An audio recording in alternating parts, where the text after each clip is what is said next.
100 جگہ پر بھی حاضر ہو سکتے ہیں، 1000 جگہ پر بھی حاضر ہو سکتے ہیں۔ یہ بعض اولیاء کاملین کے تصرفات ہیں۔ وہ مولوی صاحب نے توبہ کیا اور پھر مرید بھی ہوئے، داخل سلسلہ بھی ہوئے۔ حضرت مخدوم سمنہ رحمۃ اللہ تعالی علیہ کا حال یہ تھا کہ آپ کے ساتھ سواریاں چلتی تھی، گھوڑے، اونٹ۔ ایک بار آپ آئے، رات کا وقت تھا، ایک علاقے میں مسجد میں اندر قیام کیا اور صحن مسجد میں گھوڑوں کو باندھ دیا۔ گاؤں میں بات مشہور ہوئی، ایک نیا مہمان آیا، فقیر ہے، لیکن انہوں نے گھوڑے مسجد کے پاس باندھ دی، صحن میں، مسجد کے صحن میں باندھ دی۔ جو مولوی حضرات تھے، طلبہ تھے، سب دوڑے دوڑے آئے، کہا کہ ایسا فقیر، ایسا مرد قلندر، اگر تم اللہ کے ولی ہو تو یہ مسجد کی بے حرمتی نہیں ہو جاتی کہ جانور باندھے؟ مخدوم سمنہ رحمۃ اللہ تعالی علیہ بیٹھے تھے۔ تھوڑی دیر میں ایک گھوڑے نے سر ہلایا، اپنے ایک مرید سے کہا اپنے اس گھوڑے کو لے جاؤ، یہ اپنی پیشاب کی شکایت کر رہا ہے، اس کو پیشاب کروایا گیا۔ تھوڑی دیر کے بعد ایک گھوڑے نے سر ہلایا، مخدوم سمنہ نے کہا اس گھوڑے کو لے جاؤ، یہ لید کرنا چاہتا ہے۔ جو شکایتیں ہوتی رہیں، تھوڑی دیر تک ان گھوڑوں کو، اونٹوں کو باہر لے جایا جاتا تھا، ان کو فارغ کر کے لایا جاتا تھا۔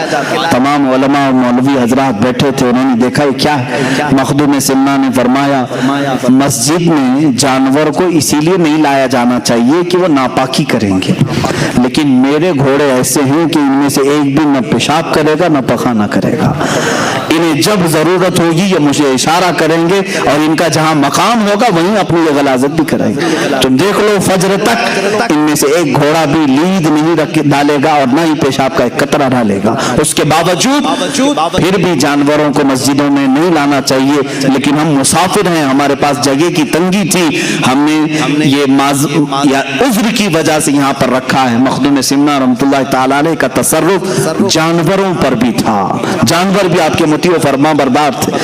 ایک علاقے میں آپ کے ساتھ مذاق بھی کیا گیا تھا، لیکن وہ مذاق حقیقت ہو گئی۔ کچھ اوباش نوجوانوں نے ایک جنازہ تیار کیا اور کہا کہ ڈپلیکیٹ مردے کو رکھ کر کے، یعنی زندہ آدمی کو رکھ کر کے یہ مخدوم اشرف سمنانی سے کہیں گے جنازہ پڑھا دیجیے۔ جب وہ نماز پڑھانے لگیں یہ مردہ اٹھے گا، تالیاں بجائیں گے، سب مذاق اڑائیں گے، اللہ کے ولی کا مذاق۔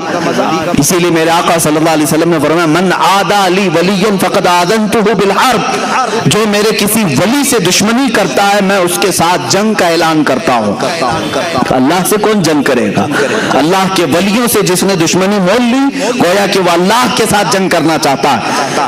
تو مخدوم سمنہ رحمۃ اللہ تعالی علیہ کو لوگوں نے اصرار کر کے بلایا، آپ آئیے جنازہ پڑھائیے، ہمارے علاقے میں انتقال ہو گیا، جنازہ لایا، صفیں لگائی، آپ منع کرتے رہے، زبردستی آپ کو امام بنا کر کھڑا کیا گیا، آپ نے تکبیر باندھی، چاروں تکبیریں ہوئی، سلام پھیرا اور کہا لے جاؤ دفن کرو۔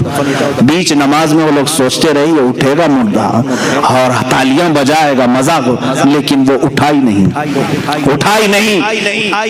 جب سب سلام پھیر دیے مخدوم سمنہ نے مخاطب کر کے کہا اے لوگوں مجھے معلوم ہے تم نے جنازے میں کیا رکھ کر لایا تھا، مجھے معلوم ہے، لیکن اللہ تعالیٰ اپنے کسی بھی ولی کا مذاق گوارا نہیں فرماتا۔ تم نے اسے کفن پہنایا اور اللہ نے اسے حقیقی موت کا لباس پہنایا۔ اب اشرف نے اس پر جنازہ پڑھ دیا، اب دوبارہ اس کی زندگی نہیں ہے، لے جاؤ دفن کرو، وہ ہمیشہ کے لیے مر گیا۔ لوگوں نے توبہ کیا۔ اللہ کے ولیوں کے ساتھ جو مذاق کرتا ہے میرے عزیزوں اس کے ساتھ بہت برا حشر ہوگا۔ میں نے اسی طرح دیکھا مدینہ رسول میں میرے آقا صلی اللہ علیہ وسلم کا رحم و کرم ہے، اس غلیظ متوع کو آج تک میں یاد رکھا ہوں، اللہ اس پر لعنت کرے، جالیوں کے پاس کھڑا ہے، ہندوستانی پاکستانی جو حجاج آتے ہیں میرے آقا کی بارگاہ میں کہتے ہیں دعائی ہو یا رسول اللہ، فریاد ہو یا رسول اللہ، حضور کی بارگاہ میں یہ پیش کرتے ہیں۔ وہاں موجود ایک وہابی متوع کو غصہ آیا، اس نے کہا کیا رسول سے مانگتے ہو، کیا رسول سے مانگتے ہو، یہ شرک ہے۔ کہا ہم رسول سے نہ مانگیں تو پھر کس سے مانگیں؟ اللہ سے مانگتے ہیں، اللہ سے مانگو۔ میرے عزیزوں بات سچی ہے، اللہ ہی دیتا ہے، بخدا خدا کا یہی ہے در، نہیں اور کوئی مفر مقر، جو وہاں سے ہو یہی آ کے ہو، جو یہاں نہیں تو وہاں نہیں۔ یہ میرے امام اعلیٰ حضرت نے ہمیں سمجھایا ہے، دربار رسالت یہ اللہ رب العزت تک پہنچنے کا راستہ ہے۔ اے نادان اگر اس نبی نے نہ بتایا ہوتا تو خدا کو رحمان بھی نہیں جانتا،